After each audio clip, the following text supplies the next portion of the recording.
My daughter shoved the last pair of sandals into her suitcase and zipped it shut with a jerk without looking at me.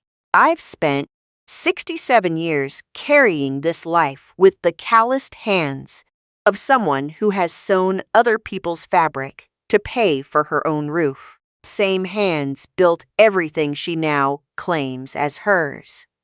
Her carelessness was her biggest mistake. Morning smelled like brewed coffee and patio jasmine. It was a Tuesday in July in Phoenix, one of those days where the sun hits hard early on and the air hasn't yet decided between crisp and suffocating. I was sitting in the rocking chair on the porch with my mug between my palms, listening to the commotion they had been making since the night before. Wheels of suitcases dragging down the hallway, the voices of my grandkids asking for their phone chargers, noise of the closet opening and shutting over and over. My daughter and her husband had been talking about the trip for weeks. Maui, 15 days, a 5-star hotel right on the water. I heard it in pieces. Like always, I hear things in this house, from the edges, from the hallways. Someone eavesdropping on the next table over at a diner. They never invited me to sit down and plan it. They never asked me a thing, I assumed. That was my mistake, or maybe the naivety of an older woman who still believes that blood remembers what ambition forgets. Days earlier, I had washed my beach clothes, folded my light cotton blouses, and dug out my comfortable walking sandals from the bottom of the drawer. I didn't pack a bag because I figured there was time. I figured at some point my daughter would come to me and say, "Mom, have you got your things ready?" That moment never came. It was her husband who walked into the kitchen for a glass of water, saw my sandals sitting on the chair, and frowned with that expression he gets when he finds something in his way.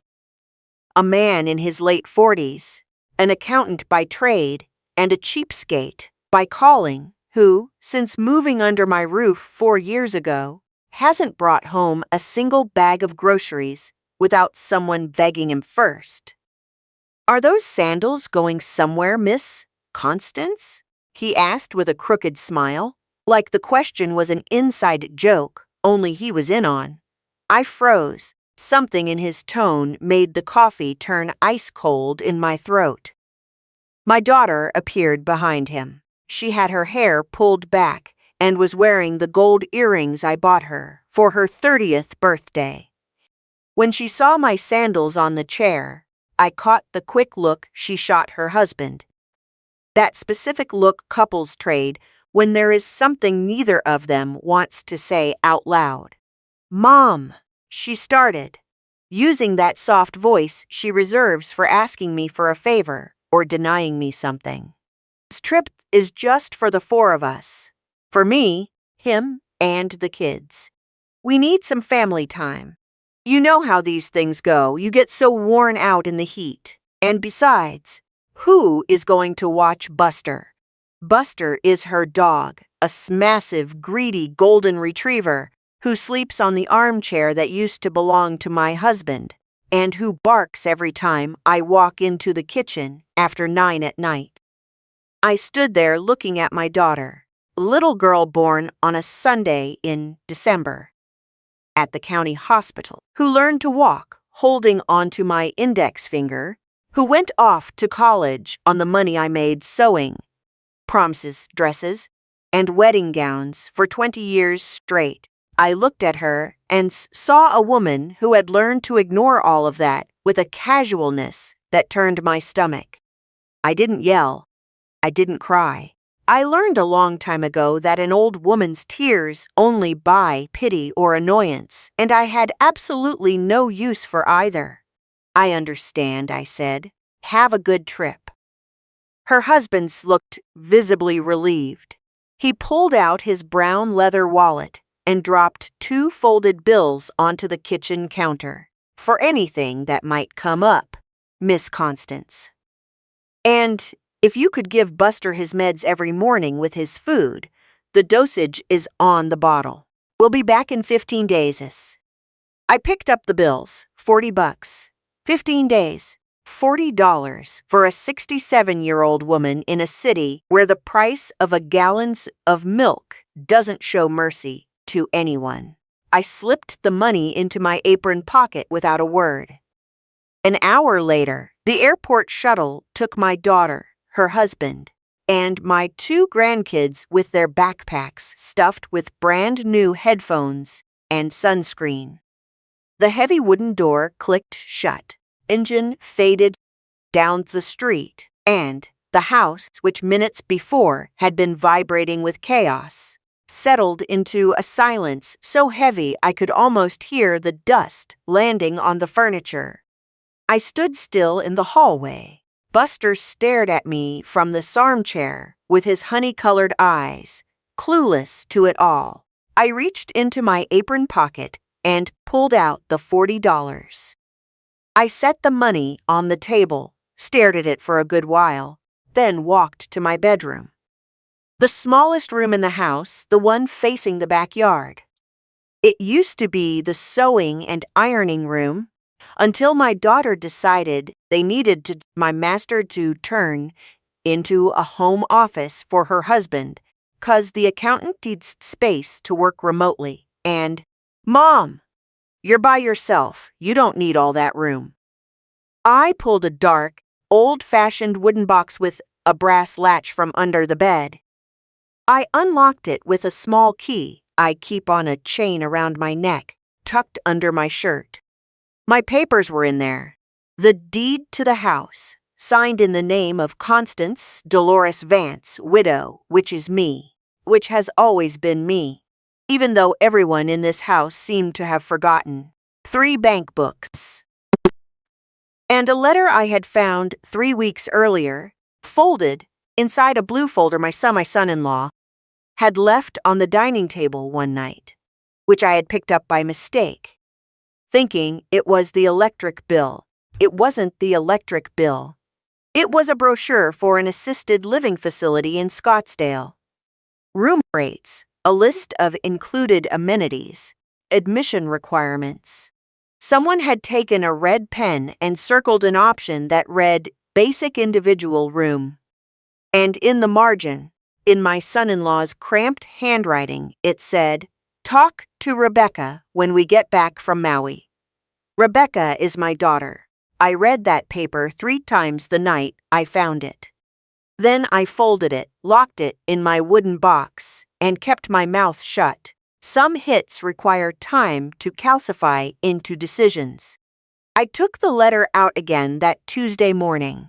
I set it down right on top of the deed to the house.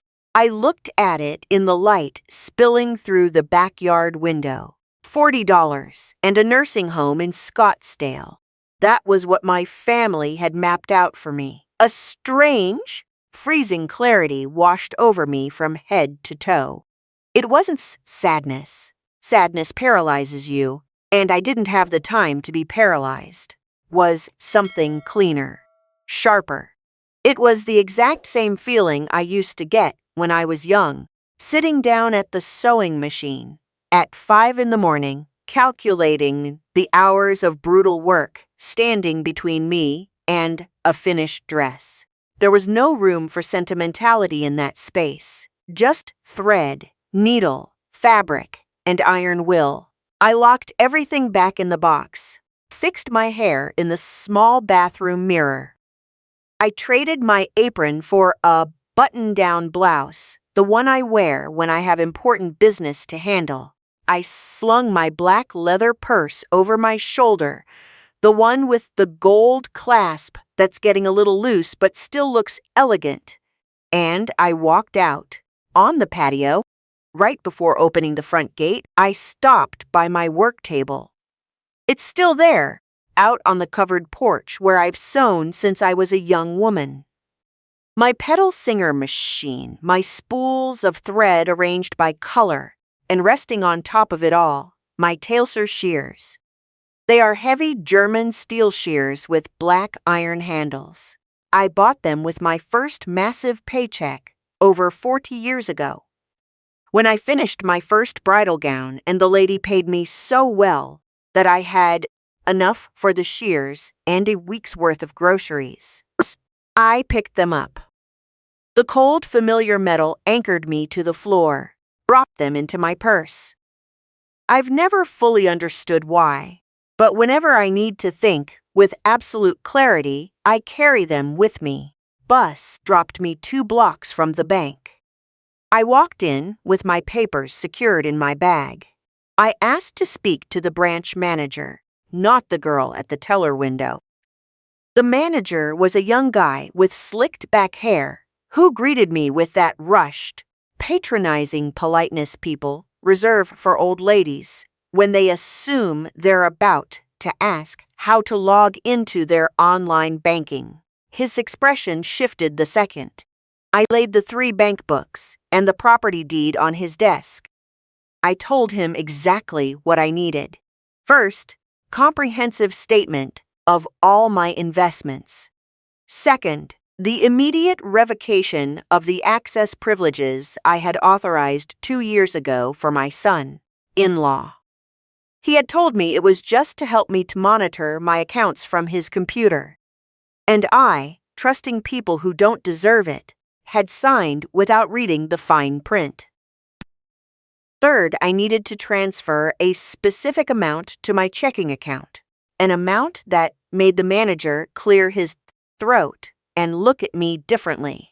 The way people look when they realize the scorer, the sweet little grandmother they thought was clueless, runs a tighter ship than most of their corporate clients. How much are we transferring today, Mrs. Vance? $50,000 for now. I said it the exact same way I quote the price. Without raising my voice, without a single tremor in my hands, I walked out of that bank an hour and a half later with my documents in orders and my heart hammering against my ribs. Not out of fear, from that pure adrenaline that hits when you know you are doing exactly what needs to be done, no matter how hard it is. I walked 3 blocks to the law office of Brenda, an attorney around my age, who I met years ago because she used to be a client. I tailored her law school graduation suit, and we've held a mutual respect ever since. Her secretary waved me right through. Brenda listened to me, with her elbows on her desk and her glasses in her hand without interrupting me once.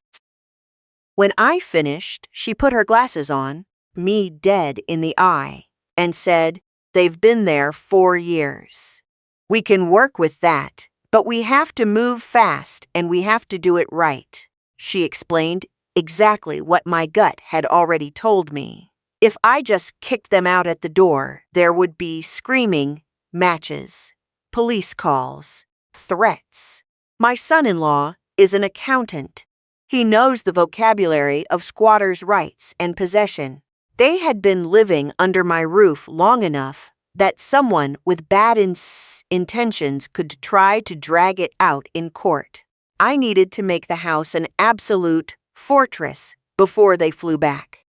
"Can I file a notarized declaration of temporary abandonment of the property?" I asked. "Exactly," she confirmed. "I'm coming to your house this afternoon. We document that the property is under your exclusive control and that the other occupants are voluntarily out of the state. Then we draft a formal termination of the free use agreement. Free ride ends today.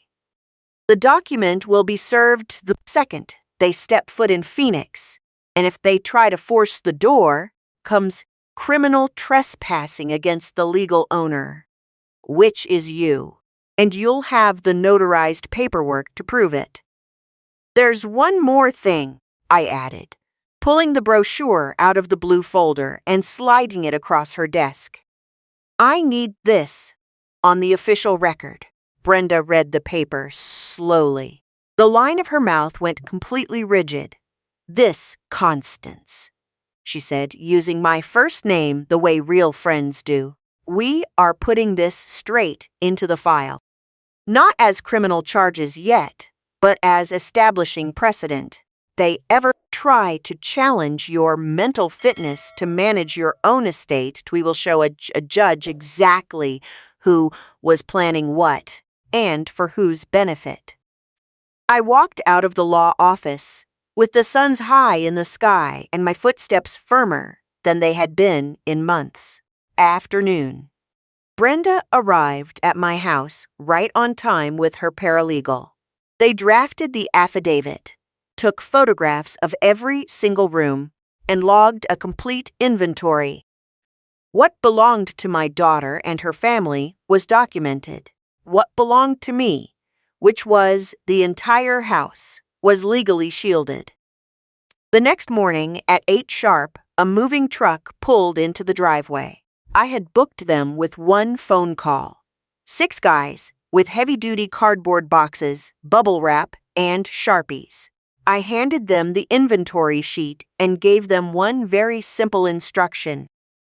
If it doesn't belong to me, it goes to the storage unit. Pack it carefully. Don't break a thing, but I mean absolutely everything. I sat on the porch with my coffee, listening to the crew clear out room after room.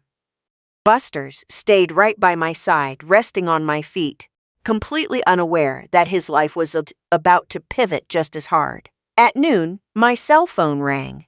It was my daughter. "Mom, how are you? Did you give Buster his meds?" "I gave him his meds," I answered, my voice as calm as a glassy lake, while one of the movers hauled my son-in-law's stack of shoeboxes down the hallway. "Oh, good. Hey, Mom, can you check if I shut the upstairs shower valve all the way? It was dripping the other day, and I hate wasting water. Oh, make sure Ryan didn't leave his tablet charger plugged into the wall. You know how that kid leaves everything running." "I'll go check," I said. "Thanks, Mom. Take care. We'll send you pictures of the beach tomorrow." She hung up. She never asked how I slept, how my night was, or if I needed anything. I put the phone in my pocket and took another sip of coffee. Through the kitchen window, I watched a mattress wrapped in thick plastic slide out the front door. It was the mattress from the master bedroom. My old bedroom, one my daughter claimed for herself when they relocated me to the back closet. Good, I thought. Let it go. By the 3rd day, house was mine again. Not just in paper, which it had always been, but in the air, in the silence, in the smell of the rooms. I had the area rugs professionally cleaned. I threw open the windows that my grandson always demanded closed because the glare hit his computer monitor.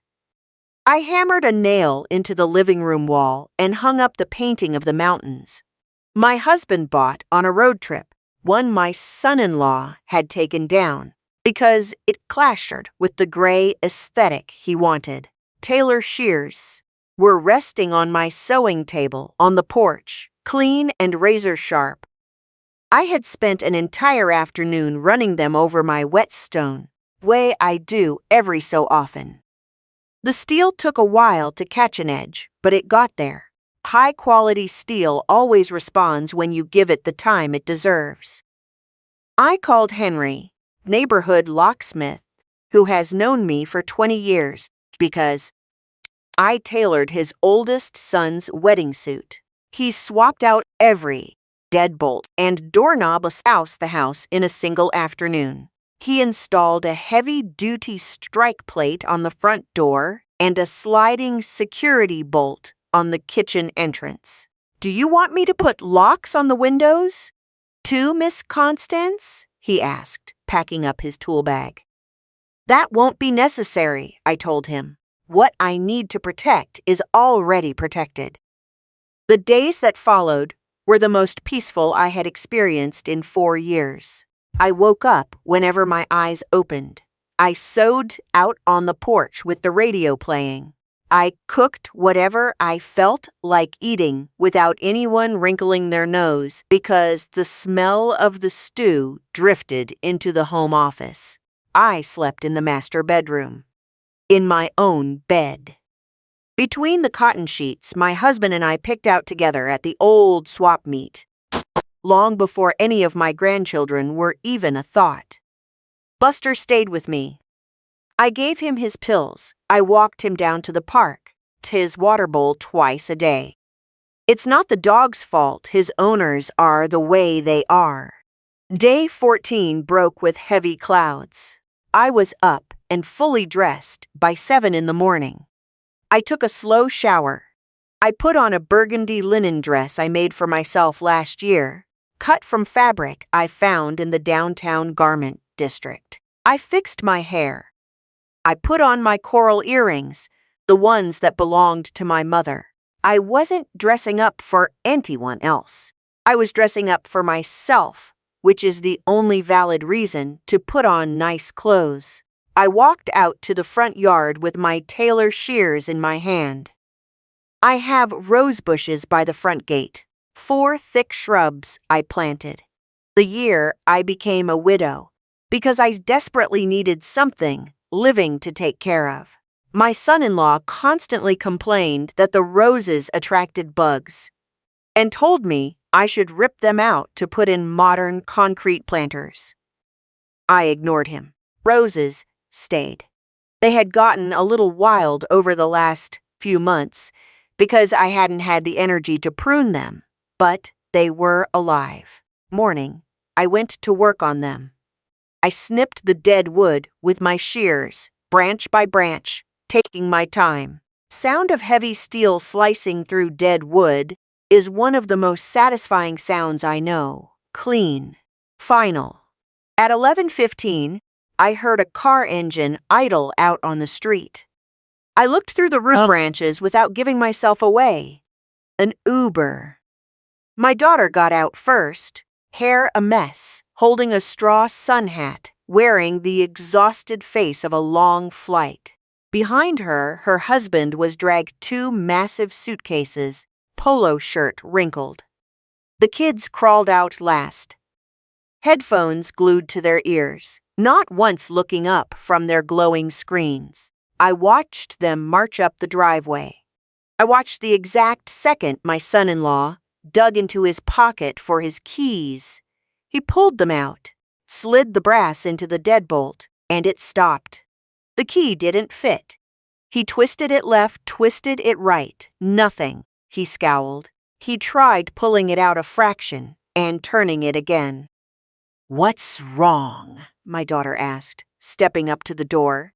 "The key isn't turning." "What do you mean it's not turning? Here, let me." She tried her key. Blocked. She tried the secondary key on her ring. Blocked. "Mom." My daughter's voice went up an octave. "Mom, are you in there?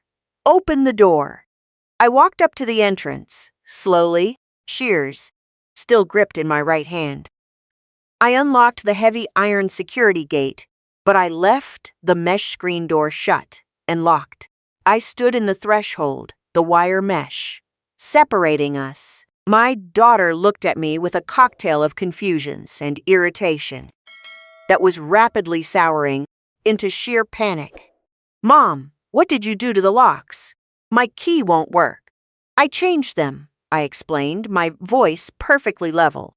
"You changed them? What? Why?" "Open the door, Mom. We're exhausted." "I can't do that." The silence that dropped between us lasted exactly as long as it takes a human brain to process that a misunderstanding is actually a nightmare. "What the hell do you mean you can't?" my son-in-law barked. His voice already carried the aggressive edge of a man vicious who expects the world to jump when he snaps. "Miss Constance, stop playing games. We've been traveling for 12 hours. The kids are starving. Open this door right now, or I'm calling the police." "Call whoever you'd like," I replied. "But while you wait for them, I have some reading material for you." Pulled the thick manila envelope. Brenda had prepared and slid it through the mail slot in the security screen. My son-in-law snatched it, his brow furrowed in rage.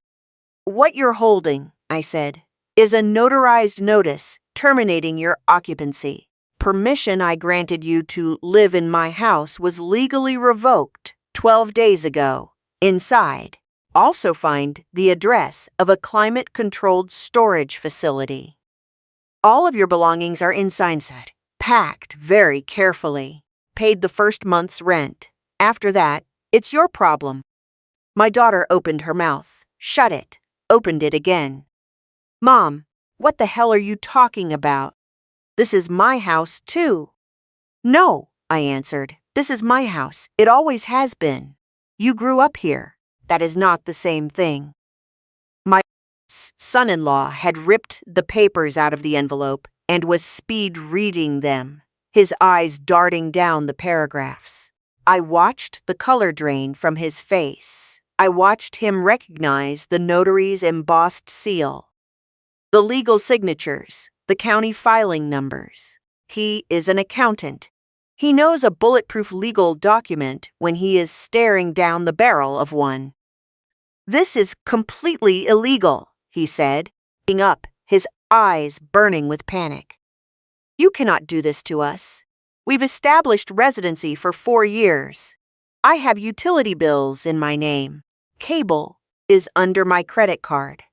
I have squatter's rights, and I can prove it in front of a judge. Do you have any idea what it's going to cost you to fight this? I'm calling my lawyer right now." "Call him," I repeated. My daughter pressed herself against the screen door. Her voice dropped. It went soft, the voice of a child begging, not an adult demanding. "Mom, please. I don't know what happened to you. I don't know who put this garbage in your head. But we can talk about this. We are family. Be reasonable. Open the door and we'll sit down inside and figure it out. I promise we'll fix it." I looked her dead in the eyes. I saw my daughter. I also saw the woman who had signed brochures for a nursing home while I cooked her meals. While I washed the laundry she couldn't be bothered to put in the hamper. While I fed her dog and bit my tongue every single time her husband made me feel like an intruder in the house I paid for.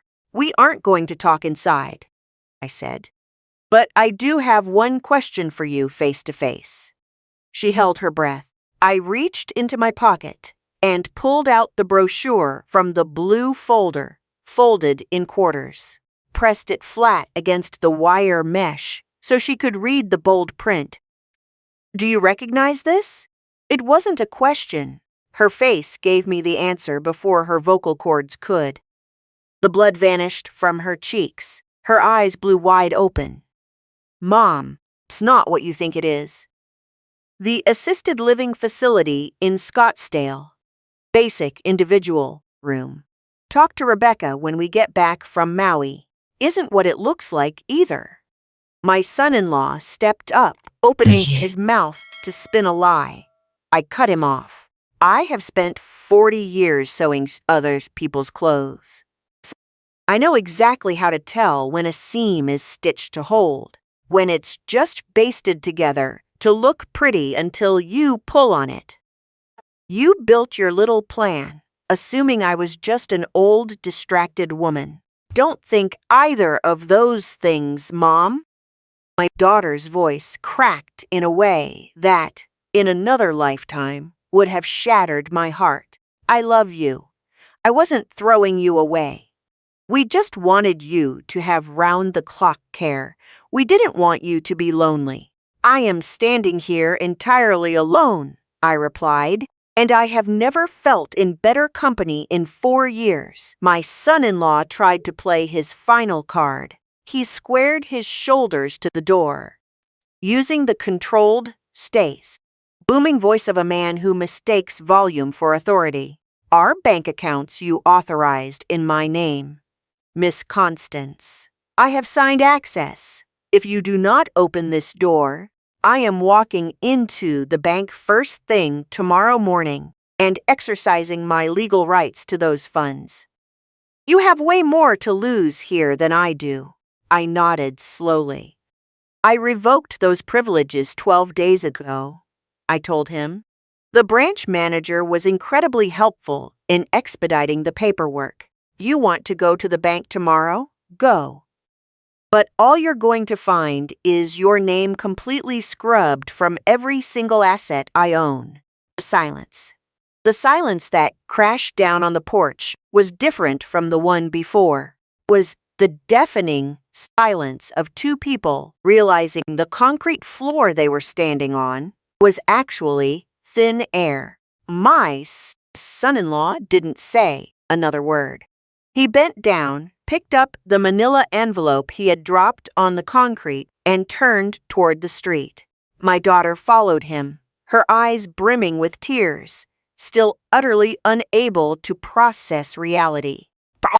Right before they climbed back into the Uber, the driver having waited with the engine running, oblivious to the detonation of a family, my daughter turned around one last time. Mom, just that, just my name, no question, no yelling. I looked at her from the threshold, wearing my burgundy linen dress, my mother's coral earrings, my heavy tailor shears resting in my right hand. I love you, Rebecca. I will love you until the day I die. But love is not a skeleton key that lets you walk into someone's life and take what you want. This door is mine, and I learned a little too late that I should have guarded it better from the start. The car drove off. I walked back into my house, shut the heavy wooden door, and threw the deadbolt. The silence that filled the rooms was entirely different from that Tuesday morning's. When they flew to Maui, that silence had been infected with their absence, with the echoes of their voices, with the pathetic feeling of being left behind. This silence was mine. I had built it, myself, brick by brick, over 15 days of quiet, lethal work. Buster followed me into the kitchen. I filled his food bowl and put the kettle on for chamomile tea.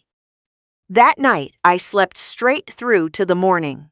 I didn't wake up at 3 a.m., drowning in that dark, shapeless anxiety that had been choking me for months. Weeks that followed were all about rearranging things, inside and out. Painted the living room the color it used to be, before my son-in-law demanded everything look like a gray office. A warm, golden ochre that makes the room look like it's breathing when the afternoon sun hits it. I moved my houseplants back onto the porch. I set my Singer sewing machine up in its rightful place and started sewing again. Not because I needed the money, because my hands missed the rhythm. It was during one of those quiet sewing afternoons that something happened I hadn't planned for. My neighbor from 2 doors down, a woman in her mid-40s named Patricia, who always speedwalks with her eyes glued to the pavement, stopped in front of my open gate. She was holding a blouse that had ripped straight down the shoulder seam. Kind of tear that happens when you're carrying way too much weight all by yourself. Miss Constance, I am so sorry to bother you. I just see you sewing out here, and I wanted to ask if you could fix this for me. I'll pay whatever you ask. Come on in, I told her. Sit down. Let me get you something to drink. She walked in slowly, scanning the house with the look of someone who hasn't been inside a safe, quiet room in a very long time. She sat in the chair next to my sewing table and laid the ripped blouse on her lap. While I examined the torn stitches, she started talking. First about the shirt, then about her job, and slowly, piece by piece, about the rest of it. About a husband who is never home. About kids who grew up and vanished. About the suffocating feeling of shrinking yourself down until you only occupy a tiny corner of your own existence. I listened to her. Sewing and unseen sewing are the exact same skill. You just have to know when to pull the thread tight and when to let it go. When I finished fixing the blouse, I handed it back. You don't owe me a dime. But if you want to come back on Thursday, I'll buy some pastries, and we can make coffee. She came back on Thursday, and she brought a friend. And that friend brought her sister-in-law. I didn't advertise it. It just happened. Way things happen when there is a vacuum that desperately needs to be filled. My porch slowly filled with women of all different ages, carrying all different kinds of weight. They came to learn how to hem a skirt or fix a zipper. What they were really coming for was to remember that they actually existed outside the walls of the houses where they had made themselves invisible. I told them my stories while the sewing machine hummed. Not the whole thing at once. In scraps, the way you piece together a quilt. They listened. They recognized parts of themselves in the things I said. Sometimes they cried. Sometimes they laughed until they couldn't breathe. They always walked out my front gate with their spines just a little bit straighter than when they walked in. One day, Patricia looked up from her needle and asked, "Do you ever miss your daughter?" "I miss her," I answered without missing a beat. "I am going to miss her for the rest of my life." But there is a massive difference between missing someone and letting that person use your grief as a crowbar to pry away what belongs to you. Patricia nodded slowly, someone engraving a note into a ledger only she could read. I get updates about my daughter every now and then through a cousin we share, a woman who couldn't keep a secret if you sewed her lips shut. I know she and her husband are still together, though the cracks are showing. I know. They're renting an apartment in a neighborhood that's way too expensive for their actual income. I know my son-in-law is talking about selling his car. I don't take any joy in their struggle, but I don't carry the weight of it either. She had a mother who worshipped her, a house that gave her absolute security, and she decided all of that was worth less than the ego of a man who turned her into an accomplice in her own betrayal. That is the kind of tuition you can only pay with your own blood and tears. On the night of my 68th birthday, I sat alone on the porch with Buster at my feet and a mug of hot chocolate in my hands. I clicked on the small brass desk lamp brace next to my sewing machine. The yellow light spilled across the wood and caught the steel of my tailor's shears, resting exactly where they belong. Clean, sharp, ready. I picked them up. I felt the familiar, heavy weight in my palm, cold iron that always warms up so quickly against human skin. I thought about the very first time I bought them. I thought about the terrified, skinny girl standing at the fabric store counter, counting out her life savings in crumpled bills. I thought about my husband telling me they were an insane waste of money, and how I looked back at him and said, "Tools are the only investment that will never betray you." I thought about 40 years of cutting and pinning, decades of prom dresses, bridal trains, and baptisms gowns. Miles of fabric that passed through these calloused hands and was transformed into something someone wore on the most important day of their life. I thought about the brochure in the blue folder, the $40 slapped on my kitchen counter, deadbolt that wouldn't turn. And I thought about Patricia walking up my driveway with a torn shirt and leaving with something much stronger than a cotton seam. I thought about the women on the porch who show up every Thursday to learn the names of stitches and remember that they have a voice. There is one absolute truth I have learned from a lifetime of sewing. The fabric never lies. When a thread is pulled too tight, the fabric tells you.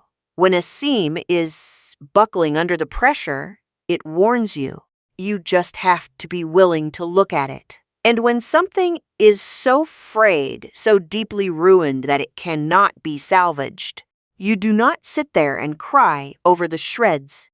You take a heavy pair of shears, you cut it clean, and you start a brand new edge, is exactly what I did. And from that clean cut forward, everything that has grown belongs entirely to me. Sometimes the most profound act of love we can show ourselves is admitting when a thread is no longer holding anything good together. Constance didn't cut the thread out of bitterness. She cut it out of dignity. And in the space that clean cut left behind, she found the room to breathe, to build again, and to offer shelter to others. Taking care of the people around you starts by refusing to abandon yourself. The most important door in the world is the door to your own life. Only unlock it for the people who respect the house. A brief note for you. The story was conceived and narrated by artificial intelligence with the goal of entertaining you and sharing a reflection that we hope brings a little light to your day. This material has been generated entirely by artificial intelligence for the sole purposes of entertainment, personal reflection, and motivation. The characters, names, locations, and events described in this story, including Constance and her family, products of algorithmic fiction. Any resemblance to real persons, living or dead, or to actual real-life events is purely coincidental and should not be interpreted as a recounting of true events. Furthermore, it is critical to state that while the narrative touches upon legal, financial, such as the revocation of banking powers of attorney, notarized declarations of property abandonment, termination of occupancy agreements, and asset protection, under no circumstances does the content presented here constitute, nor should it be taken as legal, financial, psychological, or professional advice of any kind. The laws and procedures depicted have been simplified and adapted to serve the dramatic pacing of the story, and they may not accurately reflect the current laws or statutes applicable in your specific state or jurisdiction. If you or someone you know is facing a similar situation involving elder vulnerability, financial abuse, family disputes, or the need to protect personal assets and rights, we strongly urge you to seek the counsel of certified attorneys, public notaries, or licensed financial advisors. The author, the developers of this artificial intelligence, and the distributors of this narrative assume no liability, either direct or indirect, for any decision, action, financial loss, damages that may arise from the interpretation, use, or application of the information contained within this fictional story.